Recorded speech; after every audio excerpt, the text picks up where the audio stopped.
This is a good pen.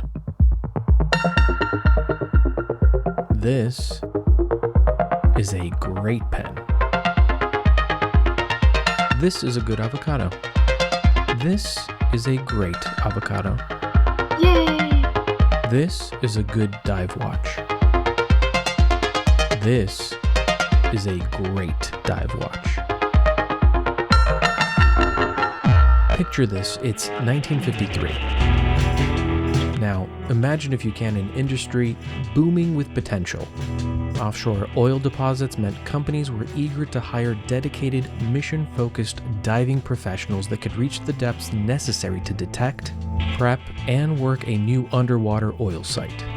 A site that could yield millions of dollars in extracted oil. Enter the tools for professionals in the Rolex professional line of diving watches. If work was needing to get done by these specialized divers at these incredible depths, then they needed gear that could work without fault or failure. They needed a tough diving tool watch that they could rely on and trust. And so the Rolex Sea Dweller was born. I'm the Timist. Let's strap in and dive into the Rolex Sea Dweller 126600.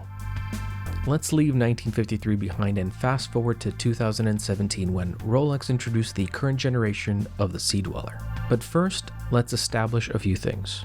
1, you are not a saturation diver and neither am I. And that's okay. And 2, we've all got our personal preferences. This is me walking through why I believe that the Sea Dweller deserves more respect.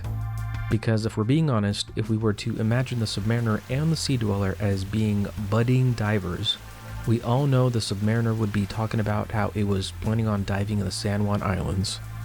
Meanwhile, the Sea Dweller would be focused on checking its oxygen levels and getting ready to dive Barracuda Point in Malaysia. I personally have a preference, can you tell? Anyways, now that we've learned a bit of history and had a bit of silly fun, let's run the numbers.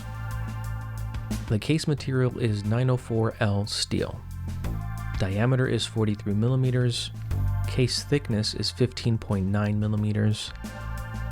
The lug to lug comes in at 49.8 millimeters. And lug spacing is 22 millimeters, but it tapers down to 17 millimeters.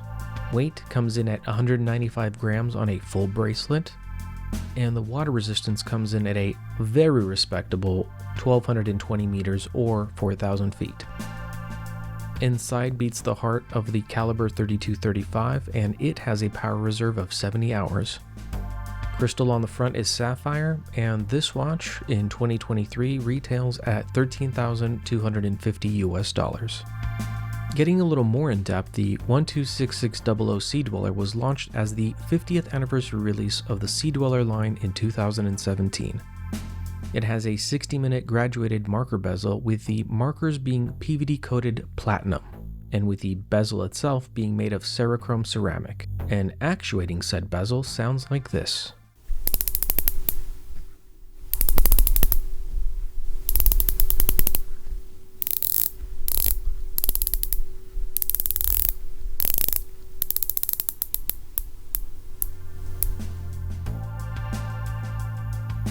The hour markers themselves and the time-telling handsets are made of white gold and the plots are loomed with Rolex Chromolite for visibility in the dark.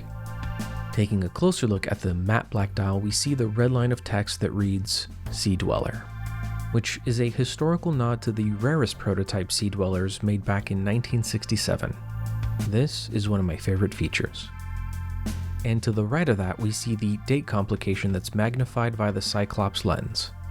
Mind you, quite the controversy this Cyclops, as some don't believe it should exist, mostly because no other Sea Dweller has ever sported one.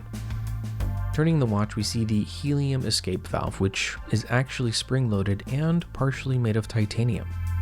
The bracelet, on the other hand, is all steel and sports one of the best features of any watch, the amazing glide lock clasp that allows you to fit your watch to the exact size of your wrist with zero tools in 2mm increments up to 20 millimeters.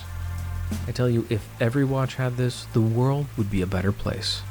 What's even more interesting is that you have this diver extension section called Flip Lock that basically allows you to expand the bracelet quickly so you can put it over your dive suit or Canada Goose parka.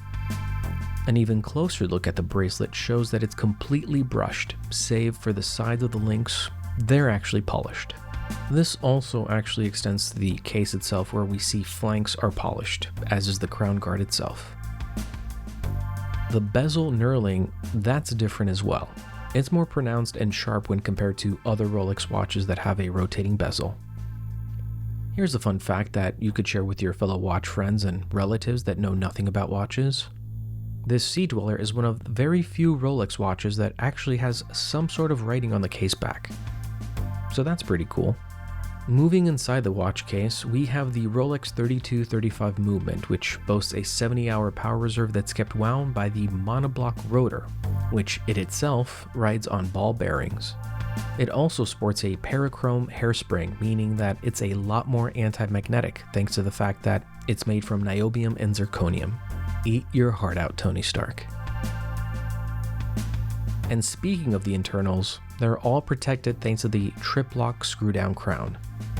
The movement beats at 28,800 VBH, has a hacking function for the seconds hand, and because it's a superlative chronometer, it's rated at +2, -2 seconds per day. That covers most of it. And if you're still here watching this, even after I said that the Sea Dweller is better than the Submariner, then congrats. You've got more patience than most. Like I mentioned earlier, personal preferences are just that. Very personal. I do really love my Sea Dweller. It's my first Rolex, and I'd say I chose it over the Submariner because it feels like it has more purpose. It's handsome, it's larger, but it carries its weight well, and I believe more people would enjoy it if they'd only give it a chance. And because most people who would spend their coin on a dive watch from Rolex would have already spent it on a Submariner, this automatically makes the Sea Dweller a more attractive proposition to me because, well, it's more uncommon. And uncommon is cool. But again, that's my personal preference. My choice should not sour your choice because life is too short and asks too much of us to argue over which watch is better. Enjoy what you love. I'm the Timist, thanks for watching. I really do hope you enjoy this film on the Rolex Sea Dweller 126600. If you did, please do me a favor and give this video a like. Consider subscribing for more content like this, and as always, if you have any questions or thoughts you want to share, drop them in the comments below. Be well, and I'll see you in the next one.